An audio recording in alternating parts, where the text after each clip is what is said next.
What's up, everybody? Rusty Buckets of the 2 Buck Sports Show here with your post-game bounce of the Memphis Grizzlies 140-103 win over the Utah Jazz tonight. Finally getting that elusive win on this West Coast road trip in a game that was much needed. It was a tale of two halves. Like, the first half was ugly. We played horrendous. We lost the first quarter 35-29, won the second quarter 35-30, but went into halftime down one to a team who is actively trying to lose. We played 10 dudes in the first quarter again. Stop me if you've heard that before. Taylor Jenkins' game plan when things aren't going well continues to be throw as much you-know-what as the wall at the wall and see what sticks. Guy has no in-game feel or ability to make changes, and if you're still defending him and planting your flag on Taylor Jenkins Island at this point in March, we're still making the same mistakes we were making in October of this year and last year and the year before. I don't really know what to tell you. Listen, we won. Yes, we pulled away in the second half, but you're not going to be able to dig a hole against teams like, I don't know, Oklahoma City, who we go to on Thursday, the Lakers, who come to town on Saturday, the Celtics, who we play on Sunday. Like, you can't dig this kind of hole against those teams and expect to come back and win. But tonight we got lucky. Scottie Pippen Jr. played a whale of a basketball game. I was very outspoken that we didn't need to sign him when we did, and I still stand by that because there's been stretches of the season that he hasn't been good. But over the last month, he has turned it around and been one of the major bright spots for a team who is struggling to find an identity in the doldrums of the back half of the season. Pip had a double-double tonight, finishing with 16 points and 10 assists, 5 rebounds with a plus-minus of plus 28. Desmond Bane was your leading scorer with 21 points tonight, going almost 6 assists and 4 rebounds. Jaren was having a great game, playing really well, had 19 points in 23 minutes, and then took an errant elbow to the face from Kessler. Yeah. As he was going up to defend a shot and took an elbow to the face, probably split his lip because he immediately went back to the locker room. We saw this before with BC against the Knicks when Cat elbowed him in the face, splitting his lip. If Jaren gets stitches, I would imagine it's going to be tough for him to play night after next on Thursday night against the Thunder. But we didn't need him in the second half. The Grizzlies were able to put it together, thanks in large part to, again, Scottie Pippen Jr. and the J. Huff comeback game. Huff finished with 15 points in 18 minutes, 6 boards, had 3 really big dunks. There was a stretch there in the third quarter. It felt like every offensive set was find J. Huff and throw a lob, and he finished at the rim. Finished tonight 1 of 6 from 3, but it didn't matter because he was 6 of 13 from the field, 46% inside the arc, and had a great J. Huff game off the bench. I do wish we'd have seen a little bit more Zach Edey because Edey was effective in the first half when he played. But once again, our goofy coach and his goofy rotations continue to make no sense to me. Scottie Pippen Jr. in the first 3 minutes of the basketball game had a layup off of a steal that he had at half court. He had an assist and he had a rebound. And 3 minutes into the game, our coach decides to pull him out. You know, I don't understand how players get in rhythms. I don't when you're having that many substitutions that quickly. Zach Edey had played 9 minutes going into the fourth quarter. I don't understand. He was effective in the first half.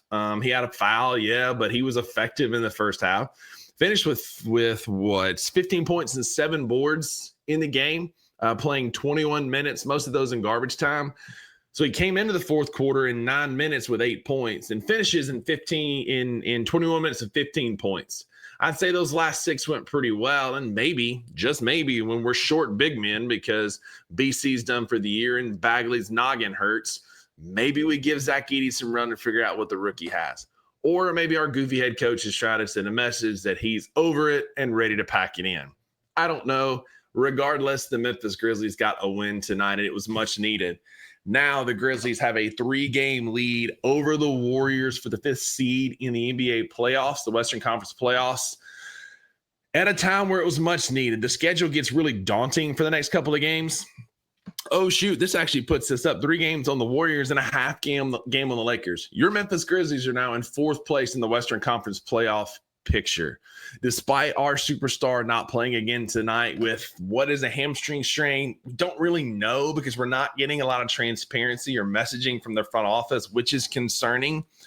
But the Grizzlies found a way to win tonight. You know, we came in on a 3-game losing streak, but we're now 6-4 in our last 10, which is helpful because the Nuggets ahead of us in third place by a half game are 4-6 in their last 10. Just below us are the Lakers, who are 3-7 in their last 10. But don't look now. The Warriors are 7-3 and the Clippers are 8-2.